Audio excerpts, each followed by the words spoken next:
At the new school, we believe creativity isn't a concept. It's a calling. It's what drives you out into the world to make the things that make a difference. At our schools, we teach creative problem solving by dissolving walls between academic disciplines so you can rigorously rethink everything. Together, we draw inspiration from human insight. We purposefully collaborate, try things over and over, and become invaluable to a world that doesn't exist yet. It's why our university is filled with journalists designing new media, playwrights creating tools for social good, designers collaborating with ethnographers and anthropologists, economists examining human interactions, musicians and media artists composing with light and space. Creativity, in the right hands, changes everything. Because it's not what you know, it's what you create with what you know. Make the future catch up to you. We do. The new school in New York City.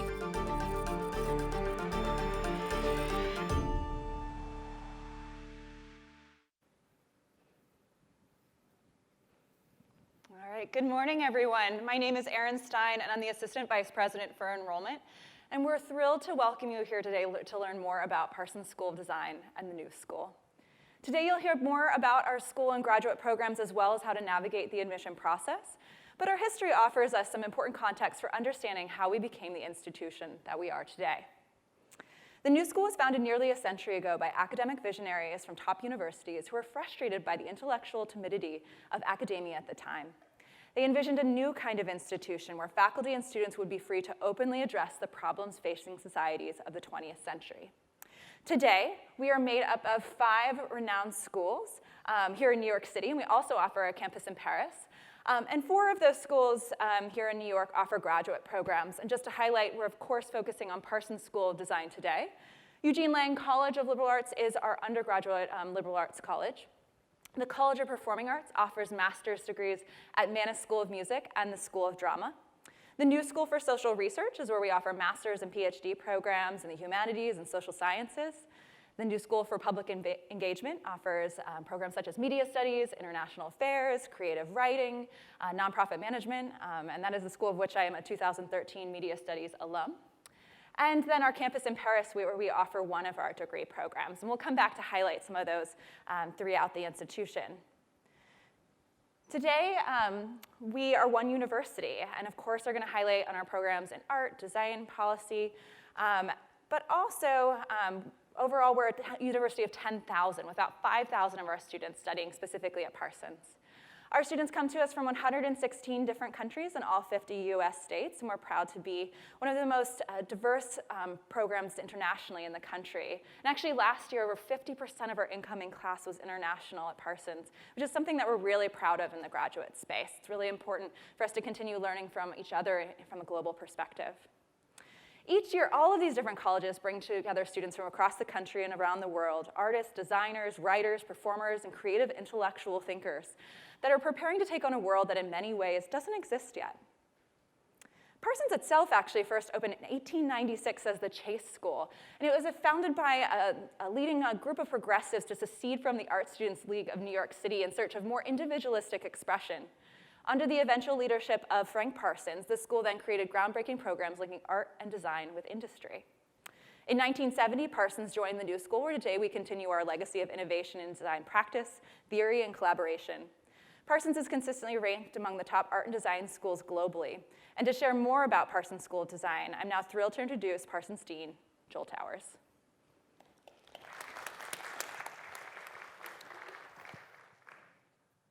Thank you, Erin. Good morning, everybody.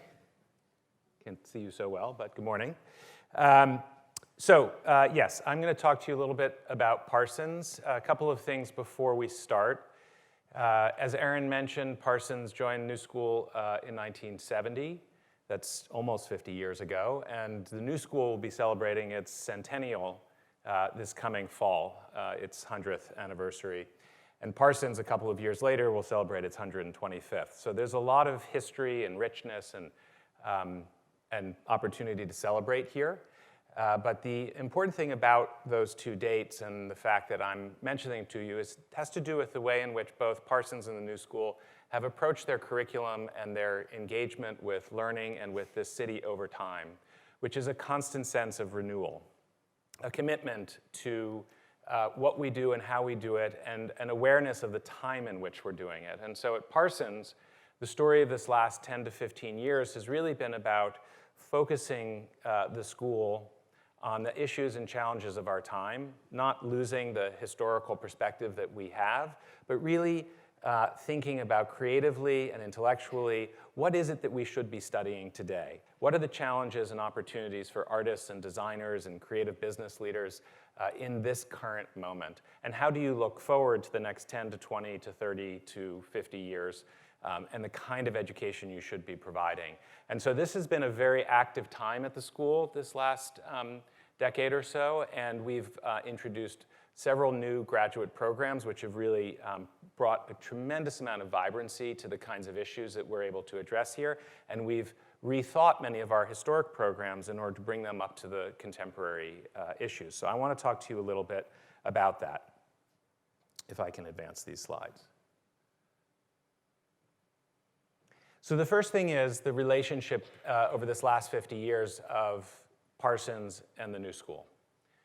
Most of you who are planning to study art or design know that if you look at most of our competitor institutions, they tend to be standalone art and design schools. They don't sit within a university context. If you're here for one of our business programs, our strategic design and management program, while business schools tend to sit within universities, they don't have the art, design, creative side of it that we bring to it at Parsons. And so what makes us unique in many ways is our relationship to the university as a whole.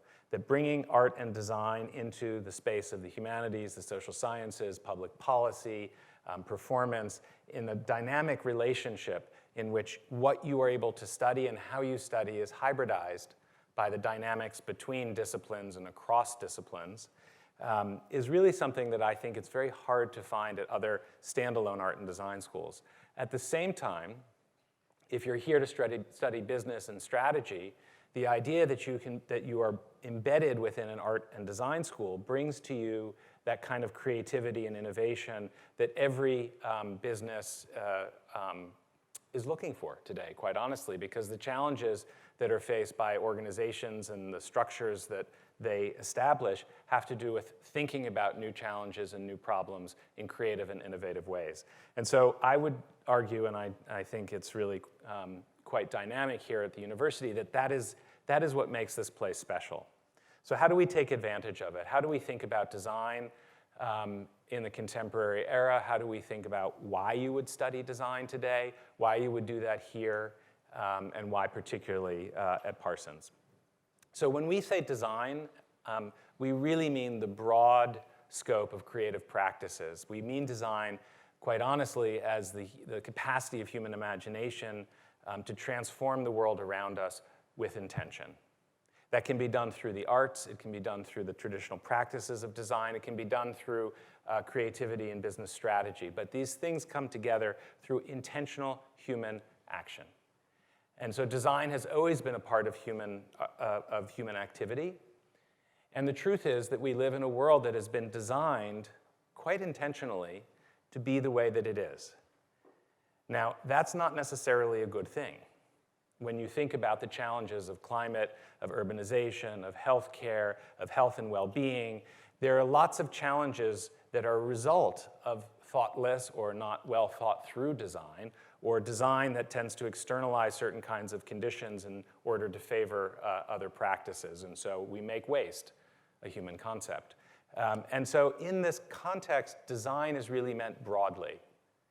And so when you think about design in that context, it is really a critical aspect of the ways in which societies will challenge and solve the problems surrounding us today. That's why design matters. Why do that here? Well, I mentioned the New School, and I do think this provides a really important context for your study. But I also think doing it here in New York, in this dynamic, hybridized way in which we have organized our curriculum, provides you a very unique opportunity to think in relationship to other design practices, and I'll talk a little bit about how Parsons is organized today in order to get you to that conversation and how we engage within the university. But there is at its very heart a commitment to hybridity, to transdisciplinarity, to the kind of crossover between ways of studying and being in the world, and the way practice finds home in that, in the material transformation of the world or through the organizational transformation of human society. And so I think, to me, that is why Parsons is such a critical place to do it. Of course, as I said, New York doesn't get more dynamic. I just came back from London yesterday, which is also kind of dynamic. But New York feels, to me, like a place in which the opportunity to address the urbanizing population of the world through design, through practice, and through innovative strategy is really critical. I also think that the way in which we are able to do this work with a global population in New York, as Erin mentioned, Parsons accepts students from across the world. We're a majority international school and represent 116 different countries. That dynamic, that kind of cross-cultural hybridity is critical to innovative practice. If you are not bringing together people from a range of different backgrounds and perspectives in order to challenge sort of status quo and the problems that you're seeking to solve, then the tendency is to come with the same solutions over and over again. Bringing people of different backgrounds, of different perspectives, with different ideas together is at the core of innovative practice. And that's what happens at Parsons simply by the nature of the population of students who come here from around the world. As I mentioned to you before, the curriculum here has been something that we have been very actively thinking about over the course of the last 10 to 15 years, and quite honestly, through the broad sweep of Parsons' almost 125-year history. Erin mentioned that we were the first to launch certain new programs, innovative programs in design in the early portion of the 20th century. We launched the first programs in fashion design and interior design in the country, and we have continued historically throughout our time here to introduce new programs at the cutting edge of design practice and business practice. I would say the same thing about our transdisciplinary design programs, our urban programs, our new textiles program, which in some ways looks to a practice that is very traditional and historical, but updates it for a contemporary era. And so what we do and how we do it through our curriculum has been a very big part of our conversation across the faculty over the course of these last many years. And we completely rewrote the entire undergraduate curriculum in order to provide a basis for cross-disciplinarity, which has now been supported in all of these dynamic, innovative graduate programs. And the relationship between the two has been quite extraordinary. I will mention just one example of that in terms of the research that's going on at the school, because I think for graduate students, prospective graduate students, that's a really critical area. And in a little bit, we'll hear from Allison Mears, who's the lead from one of our research labs. I'll mention the Design Realities Lab because sometimes when we do this talk, either Allison or Tony Dunn and Fiona Raby do one presentation or the other. So today you'll get Allison, but Tony Dunn and Fiona Raby run the Design Realities Lab here at Parsons, which really sits across the entire new school and brings in the humanities and the social sciences into a kind of speculative space of imagination for the future of design, working with a range of different graduate students from different programs. And so, as an example, there are literally dozens of labs that you could be involved in. Now, the way that we organize Parsons is really critical, I think, to this enterprise. If we had remained in a kind of departmental logic, as almost every design school is, where you are in one department or another, it would have been very hard to highlight and take advantage of this cross-disciplinarity that I keep talking about. And by the way, I mention that because I think it is central to how you go about defining practice at this time. And so instead of being departmental, we organized our programs into clusters, into affiliated groups that we call schools. So at Parsons, there are 5 schools within the college. And those schools allow programs to have a very dynamic relationship with each other at the first level of cross-disciplinarity, which is what's happening in a school. So you could be in the School of Constructed Environments and bring together architecture, interior design, industrial design, lighting design, all at the graduate level. Or you could be in the School of Fashion and bring fashion design and textile design together.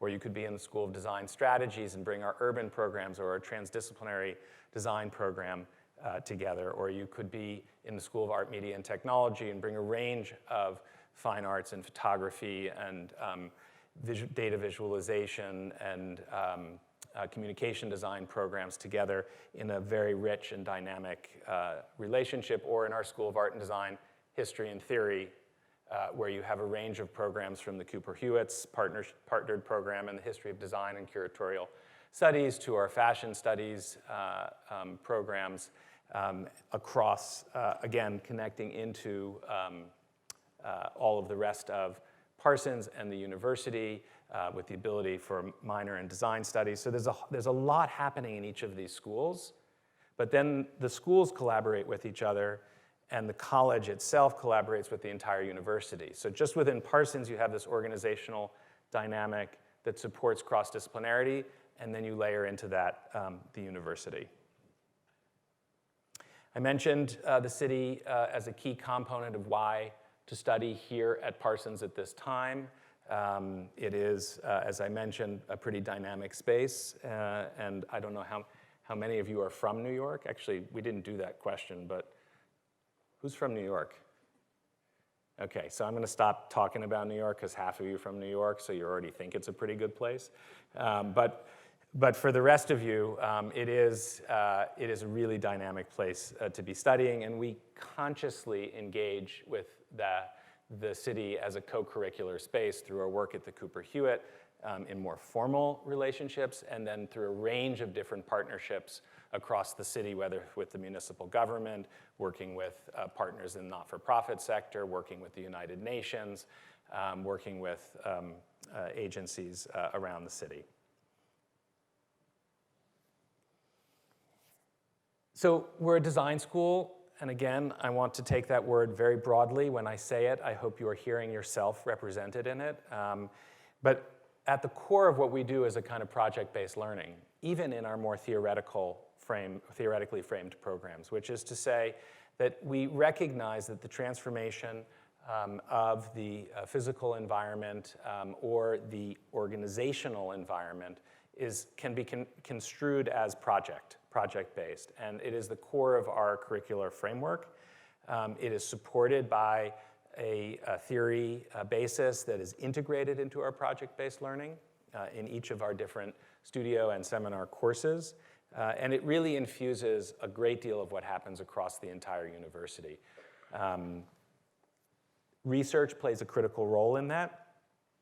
What you're seeing up here in the video is a project from the Baltimore Symphony Orchestra that we worked on for several years, in which when Maren Alsop, who is the musical director, the only female conductor of a major US symphony orchestra, think about that for a moment, in Baltimore, came to us and said, we really want to think about not just how the orchestra performs in the current climate in the world in which we live today, but what they are wearing when they are doing so. And over multiple years, we developed a really fantastic project that brought technology into performance. That's what you're seeing here, but also integrated new technology into the design of the garments that the musicians were wearing, including 3D body scanning and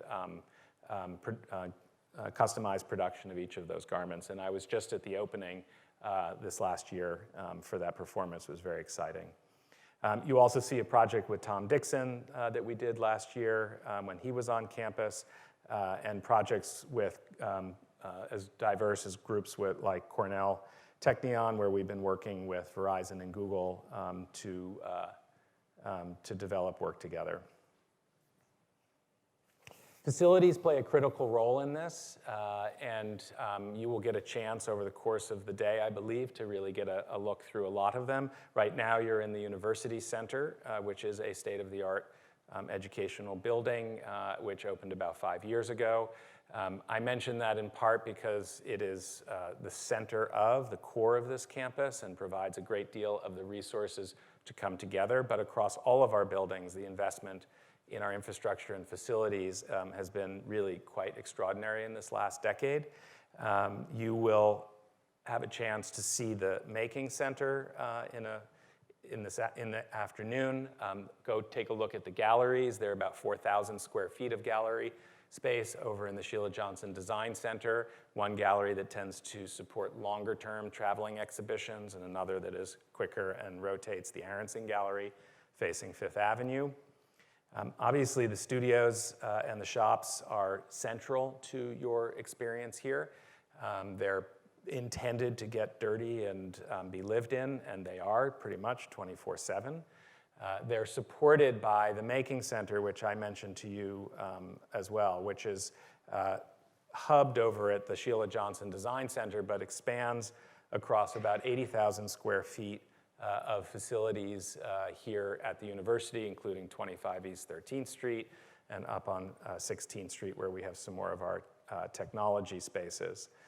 That hub that I mentioned over there, which we call the Making Center, is a laboratory for cross-disciplinary material-based and technology-based integration.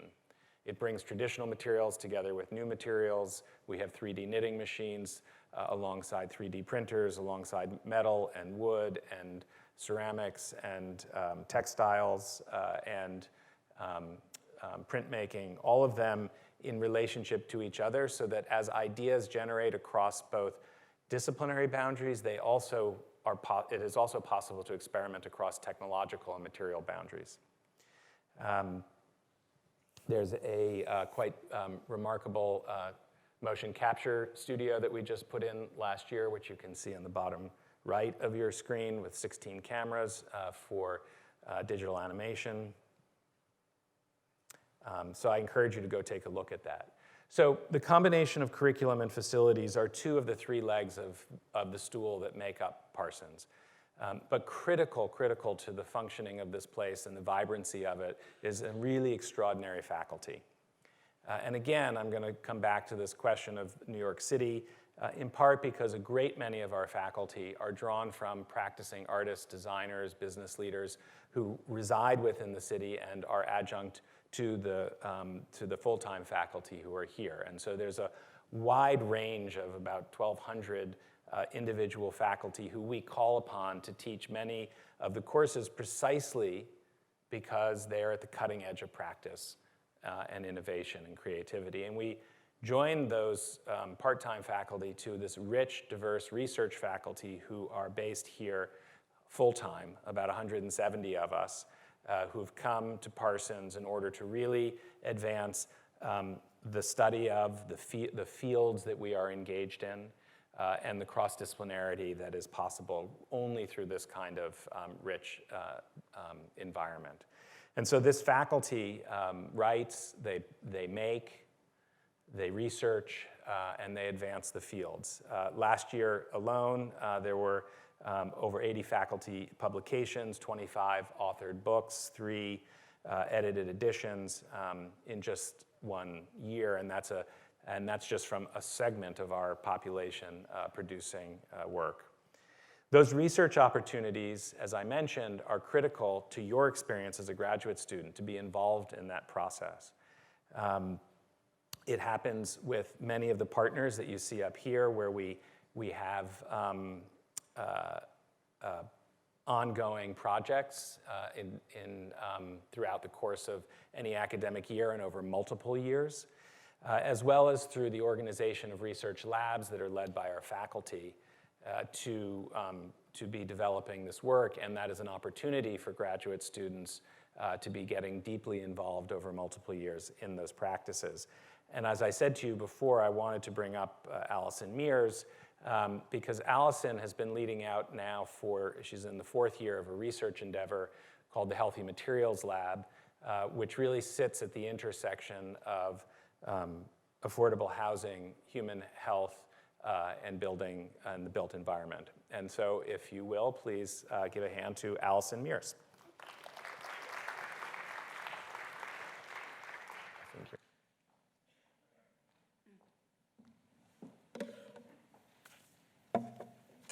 Thank you, Joel. Good morning. I'm searching for the right graduates program is an exciting process, and I'm glad you're here today with us considering Parsons. I'm happy to be sharing the design research of our lab. It highlights why Parsons is a great place to study if you're interested in working across fields at the cutting edge of design, research, and practice. So that's the happy part of my presentation. Now we dive into a little bit of the work that we do. So pediatricians and environmental health professionals have known for some time that our built environments are making us sick because of the toxic chemicals that are used in building products. Yet many people are not familiar with this issue. Our work at the lab began because we're concerned about chemicals in building materials.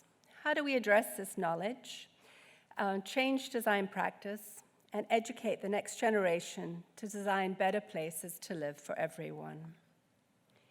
We're the first generation to spend approximately 90% of our time indoors. What we breathe, absorb, and ingest from our environments comes from the materials and things inside our buildings. However, typical interior environments are made with materials that contain ingredients that can be harmful to our bodies. As designers, it's important for us all to know what's inside the ingredients that constitute our built environments. How do we determine what our rooms are made of? So we know what's to look for in the ingredients of food. If you choose to eat Doritos, for example, then you do so with knowledge, right? If you consume dyes such as yellow number 5 or number 6, our bodies absorb these dyes. The Food and Drug Administration requires that the ingredients of consumable products be on the packaging. But there's not the same requirement for the ingredients of many consumer products and building materials. Why don't we list ingredients in other products? Both products end up in our bodies. Materials that are used to make buildings, cities, objects, and furniture are becoming part of our biological systems. These materials are not inert, but rather they shed and release chemicals into our environments that we then absorb into our bodies. They contribute to diseases like asthma, cancer, and infertility. These health risks are particularly high for children, pregnant women, and people living in poverty. We identify the key role designers can play to make the necessary change to improve the built environment for everyone.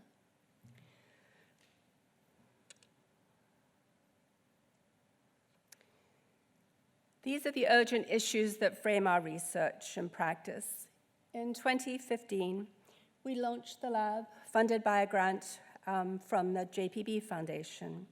At the Healthy Materials Lab, we're committed to placing people's health at the center of all design decisions.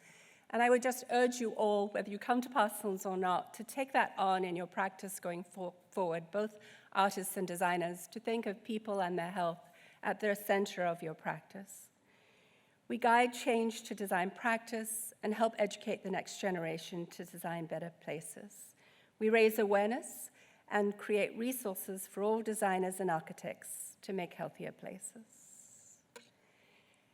We work with a wide range of Parsons faculty, alumni, graduate and undergraduate student researchers, students from the MS Design and Urban Ecologies program, Strategic Design and Management, the MA Theories of Urban Practice, Transdisciplinary Design, Interior Design, Lighting, Industrial Design, Transdisciplinary Design and Textiles, as well as undergraduates in the BFA Product Design and Integrated Design, and writers from the New School to integrate theory and practice. So you can see we work with basically anyone. Every year we invite current Parsons students to work on a range of projects in the lab. We also work with the Donghia Healthier Materials Library to create a repository of better materials.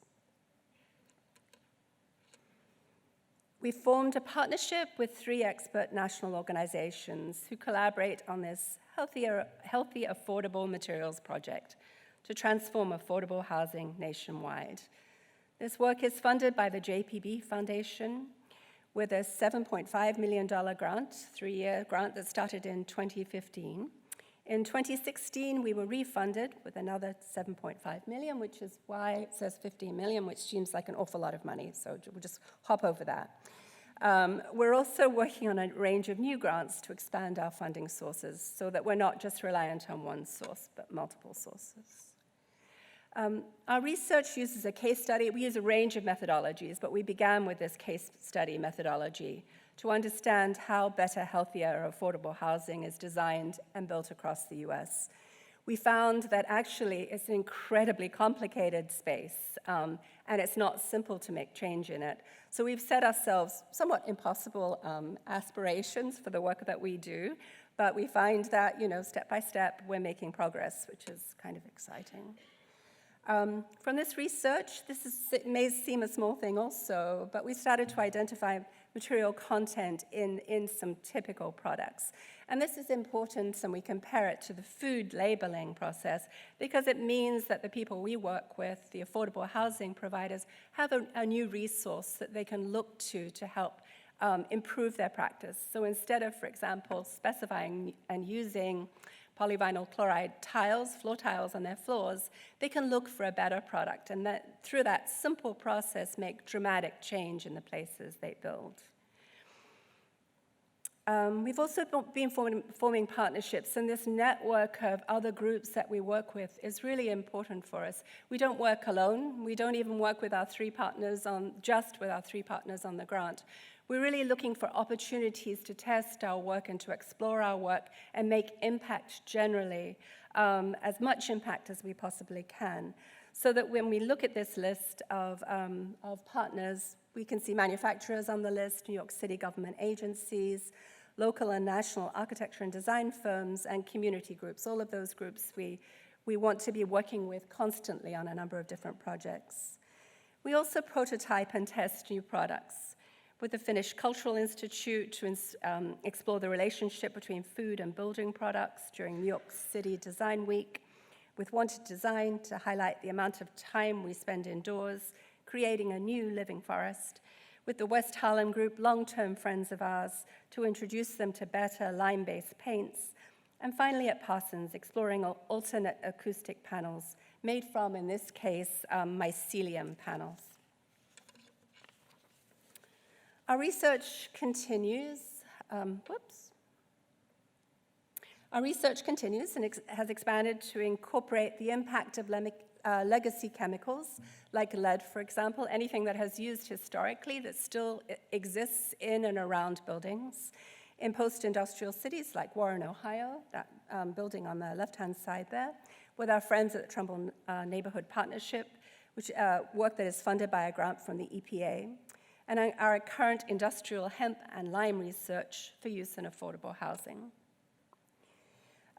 Finally, our most important work is in education, and this field is a new field in design, and so many schools, in fact, hardly any schools in the US actually incorporate a study of material health into their programs where materials are used in design and specified in use. So we created this series of online courses to help share this information more broadly. And in this process, we convened, I think it's 56 experts from across the country and internationally to contribute content to this course.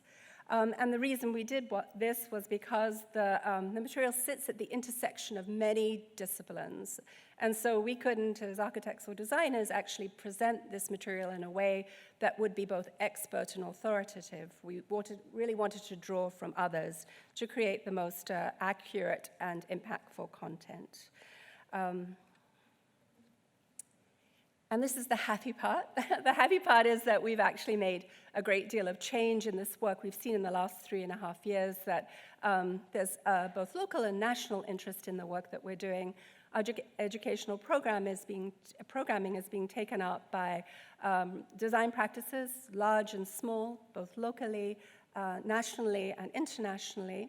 And organizations, a range of organizations are also interested in the work that we're doing, particularly in affordable housing. We also transform current studios and seminars at Parsons, so our work is both inside to ourselves from within and also outside. If you're interested in this issue, please check out our website. Follow us on Instagram. We have a great Instagram feed. And send me an email if you're interested in knowing more. Our website is a great resource. It'll give you information of why this issue matters and resources that you can adopt and explore in your own work. And if you decide to join us here at Parsons, you could also join us at the lab, and we'd be happy to see you. We know that we're helping to lead the important and necessary change that will transform our buildings into better places for us all. And we hope you will join us. Thank you.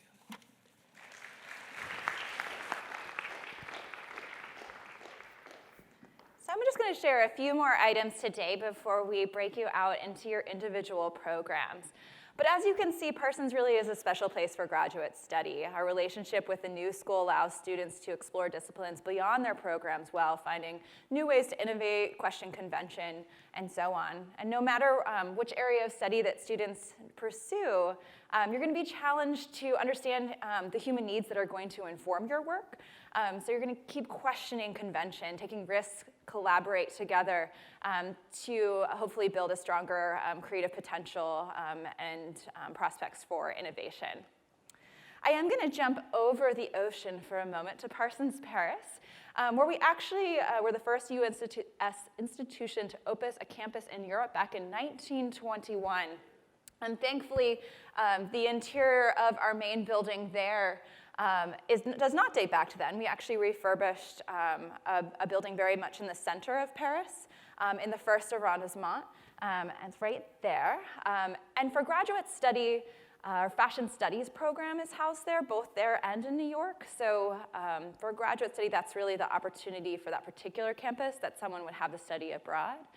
But we offer 3 undergraduate programs there also full-time. Just one opportunity elsewhere outside the US to study, but something that's very special to us and something that we want our students to think about and know about. It is entirely our curriculum taught in English, just with more of a European perspective. So I know many of you are New Yorkers, but I'll share a couple details about the ideas of moving here and some of the things that you might want to think about. The first is that we do offer on-campus study. We reserve 100 beds specifically for graduate students, and if you are admitted and decide to come, that deadline is May 1st. That's really important to keep in mind. Of course, you do not need to live in our housing, and many of our graduate students feel more comfortable looking for apartments here in New York, and there's some great resources to connect you to that housing and also each other when looking for that housing here in the city. If you get a chance today, you should have a voucher if you want to get a snack up in our cafeteria. That's our main cafeteria space. We also have 2 coffee shops in 2 of our other buildings and other opportunities to eat here. Your school cards also work at many different businesses in the area, and one such place to think about just kind of eating around campus is the Union Square Green Market, which I love to go to on Wednesdays to buy new plants and also grab a bite from the many vendors that come here. You also have opportunities to hear from other leaders on this stage, so everyone from Oscar winners, authors, designers, fashion magnates, through our public program series, which oftentimes has lines around the building and down the block, and it's open, not, of course, highlighting opportunities for our students, but also the community as a whole. For another important part of your study here will probably be interactions also when it comes to internships, working with faculty outside of your classroom as well. And actually last year alone, our students worked at over 1,200 different companies in New York, including but not limited to Marc Jacobs, HBO, MTV, New York Times, Marvel Comics, and the Museum of Modern Art, and so on. We encourage you to reach out to our career services team while you're here, and also we want our students to get to know each other. Our alumni network is a really important part of connecting with both your experience after school, and also our career services office is open to you for your whole life as an alum. So you can also always come back as times change and industries shift to talk about what your resume and portfolio might look like in the current climate and market. So in this session, we're not going to cover the details of the admission process. There's actually going to be a separate session for that at 1:15 in L105, which is actually kind of right beneath this stage on the lower level of this building. So my colleague Jesse Schlebach will be presenting that and some details about student financial services. So if you want to get that broader overview of actually how to apply and what our application looks like, I definitely encourage you to attend that later. And as you're experiencing campus in our programs today, just keep in mind that our main email address is thinkparsonsgrad@newschool.edu, and that's going to connect you directly to our admission team. And so we can help you with any general questions you have and also help you connect back out to individual departments for any more specific questions. So I'm actually going to get ready to send you throughout the building, and I want to highlight the schedule for the afternoon and where you go next. So hopefully all of you have received the printout of our agenda, which is exactly this. And so the first thing up as you exit this, this auditorium is that all of these sessions listed in this long list below, they're all in this building. This is the University Center. We're there already. And of course, the room numbers correlate to what floor they're on. And when you step outside these doors, we will have staff there to help guide and direct you. So this is time to highlight and spend an hour or so with our faculty, current students, alum, and also for many programs, they'll take you to those specific spaces that highlight those areas. I do also want to point out that we have our two newest programs are Fashion Management and Communication Design. Both are MPS degrees. It's a Master's of Professional Studies. Fashion Management literally just launched, so if you're like, oh, I didn't know about that, we literally just released the application and the new page on the website less than 2 weeks ago. But I also want to let students know that if anyone here is international, those two programs are pending approval from the US government for visa issue because they're a new program type for the institution. So we're waiting for that right now, and until that time, those are domestic-only programs. So definitely, this is, to me, one of the highlights of the day of getting to spend this really special and intimate time with those individual programs. So you'll exit in just a moment out of those doors to go to one of these. But after that, we also have our University Resource Fair from 12:30 to 3 this afternoon. That's down in the lower level of this building. If any of you got the small pouch or grabbed a snack downstairs this morning, it's just in that area, so you can meet some of our other departments on campus. As I mentioned, that information session about admission and student financial services is at 1:15 in the lower level, right below us. And then we also offer guided campus tours, which is a more broad and general look at campus from 1:30 to 3 p.m. this afternoon. So we hope you enjoy your time with us today. Thank you so much for being here, and I send you off to your programs. Have a wonderful one.